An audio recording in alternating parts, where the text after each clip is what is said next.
Live from downtown Detroit, Local 4 News at 11 starts now. Scorching heat and high humidity not keeping thousands from seeing the summer's best fireworks show. Detroit skyline lighting up in a dazzling light show that never disappoints. The 67th annual Fort Fireworks garnering applause from Detroiters and visitors alike. But we start with breaking news in downtown on Randolph and Congress. During the start of the show, police racing to respond to a shooting.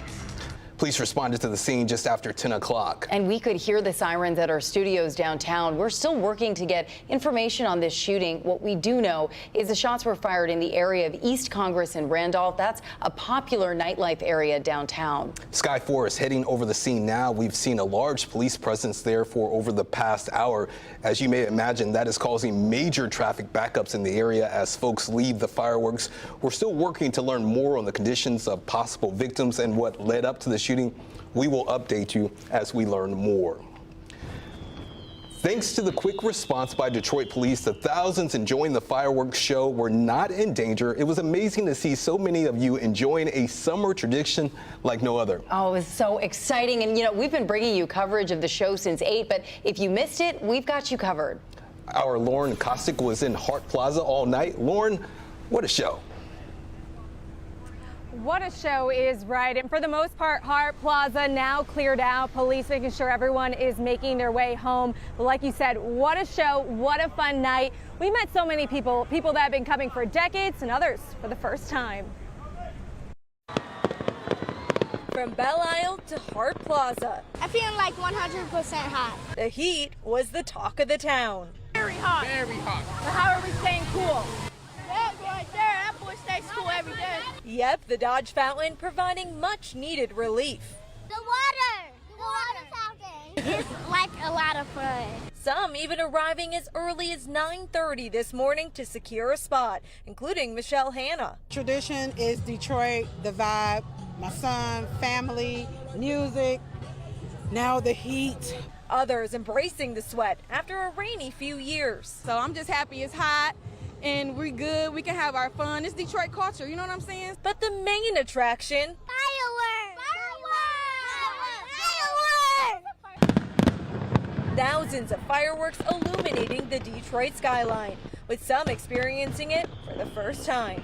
They always watch it on Channel 4 growing up, so we decided to come out and bring them out live. We're just really excited to be here and have this experience for the first time ever. A stunning show kicking off the start of summer. Being down here, spending time with my family, it's awesome. It's a vibe. It's a vibe, and as a hometown girl myself, I haven't been back a few years to see the fireworks, always living in a different city, and I have to say, no one does it like Detroit. Reporting live from Hart Plaza, Lauren Kostick, Local 4. And I got to ask you, Lauren, to be back in your hometown and covering it, what was that like? Oh, so cool. And I always love the tradition, just talking to the kids, seeing them experience it for the first time, just amazing. Oh, so much fun. All right, thanks, Lauren. And if you missed our announcement during the fireworks coverage, we have some exciting news. Local 4 is getting into the coffee game. We're thrilled to share that we will be opening our Four Grounds coffee shop this fall in downtown Plymouth. We're teaming up with the Great Lakes Coffee Roasting Company to bring you some delicious local coffee. And that's not all. You can expect to see Live in the D broadcasting live from the shop. We're also planning to host Coffee with the Newsroom events where you can meet Local 4 reporters and anchors. We're really excited about this next step in supporting Metro Detroit through great conversations, collaboration, and of course, amazing coffee. And as the fireworks popped off over the night sky, Detroit saw a much-needed nighttime cool down after a blistering day. The heat wave that impacted the weekend is sticking around for another day. Kim Adams is tracking it all for us. Kim, when will we see some relief? Not anytime soon, unfortunately, and as miserable as it is to have hot days, it's even worse at night when it doesn't cool down and it's still really humid, especially if you don't have air conditioning. And unfortunately, tonight is going to be a very sticky night. 87 is the current temperature in Detroit. We talked earlier about this urban heat island and why the city of Detroit will stay hotter than the suburbs because the concrete just traps all that heat and it's really tough to escape into the atmosphere. So it is hot downtown, but notice cooler in Ann Arbor. But you factor in the humidity and it is still in the 80s and even 90 downtown is what it feels like at City Airport. So this is the heat index combining the temperature and the humidity. This is what it feels like when you're outside tonight. 86 in Pontiac and Metro Airport, 81 down in Monroe. In addition to the heat, now we're going to have a pattern set up with a boundary where each and every day for the next several days, we have a chance for some isolated to scattered thunderstorms. Not everyone is going to see these storms tomorrow, but when they do develop, there is a risk that they would become severe. It's only a level 1 on the 5-level scale, but it's still there. Timing of that would be the afternoon and evening, with our high reaching the low to mid 90s again tomorrow with a heat index over 100. We'll talk about if and when we're going to see some kind of relief anytime soon coming up. Yeah, hopefully it's on the way. Thank you, Kim. And as you try to beat the heat, just head over to Click on Detroit for dozens of resources. There we've posted a full list of cooling centers operating right around Metro Detroit. You can find their addresses and operating times just by heading to this story. Just days after a U.S. strike on nuclear facilities and hours after Iran retaliated, President Trump said Iran and Israel have agreed to end the fighting, but neither Israel nor Iran have confirmed the ceasefire. The announcement had U.S. troops in the Middle East on edge following those Iranian strikes. Jay Gray has the latest details on a day the president says is, quote, wonderful for the world. Just hours after Iran targets a U.S. military base in Qatar, President Trump announces that country and Israel have completely agreed to a ceasefire, outlining the details in a social media post, writing that the two countries will wind down final missions and approximately midnight East Coast time, a ceasefire is set to begin. And within 24 hours, he says, there will be an official end to fighting. So that's good news that the president was able to get that across the finish line. The announcement comes after Iran fired missiles at the Al Udeid air base in Qatar, payback for the U.S. bombing 3 nuclear facilities over the weekend. The president calling the retaliatory strike weak and said no Americans were harmed. On Saturday, Trump praising the U.S. airstrikes. I can report to the world that the strikes were a spectacular military success. These images show the before and after of the 3 sites. Isfahan Technology Center taking a direct hit, and at Natanz, a crater remains where a bomb hit. But it's difficult to determine damage at the Fordo facility, buried deep underground.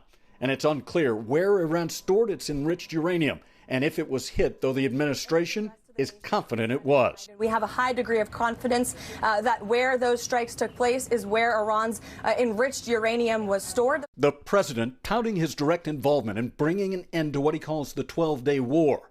Now the world waiting and watching to see if the ceasefire holds. Jay Gray, NBC News.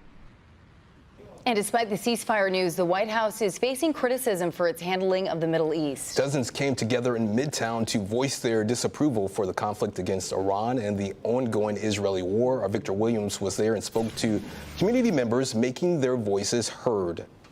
We've seen these wars going on for decades. But maybe not for much longer between Iran and Israel after a ceasefire has officially been reached between the two countries. That's according to President Trump, placing an end on what's being called the 12-day war. We need peace in order to resolve these conflicts. Prior to President Trump's announcement, there was passion on both sides about the commander-in-chief sending airstrikes to several nuclear sites in Iran, with support from Michigan lawmaker Representative Joe Aragona. It's never an easy decision to exercise the military, but at the end of the day, you know, everybody could see that Iran was moving towards a nuclear weapon. While the ceasefire is news that's welcomed by most, some are wondering how long peace between Iran and Israel can last. We hope it's real and we hope it holds. And at the same time, there's some long-term diplomatic, military, political, and economic issues that will have to be resolved in regard to Iran, the State of Israel, and the United States. Others, however, are choosing to believe the peace when they see it. I'm not sure if there is any ceasefire. I did not hear from the Iranians anything on that. Nobody talked about ceasefire except Trump. The city of Wayne is still shaken up tonight after security guards opened fire on a gunman outside of a church, likely preventing a mass shooting. Police confirming today the suspected shooter was 31-year-old Brian Browning. Browning was seen trying to enter the Cross Point Church Saturday while armed with an AR-15. A security guard fatally shot him before he could get inside. The church's pastor told Local 4 he had an unusual encounter with Browning months before the shooting. He did come in and meet with me. He said he was in an area, so I met with him. He had some questions about the Bible. He kind of challenged me on some things in the Bible, and so we went back and forth about some scripture for a little bit.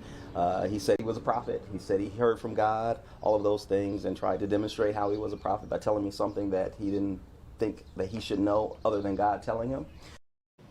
Police believe Browning was suffering from a mental health crisis at the time of the shooting. A search of his home turned up several more guns and a large amount of ammunition. After years of waiting, a hearing for the man accused of killing Detroit neurosurgeon Devon Hoover got underway today. Prosecutors got a chance to lay out their case against Desmond Burks. Prosecutors allege Burks shot Dr. Hoover back in 2023, then wrapped his body in carpet and hid it in the attic of the doctor's Boston Edison home. During today's preliminary exam, we learned investigators have collected over 300 pieces of evidence, including 4,000 text messages exchanged between the pair. Testimony resumes tomorrow morning. But we get back to that breaking news downtown on Randolph and Congress. Police investigating a shooting that happened just after 10 o'clock. We could hear the sirens at our studios downtown. We're still working to get information like victims and the possible motive. We will keep you updated.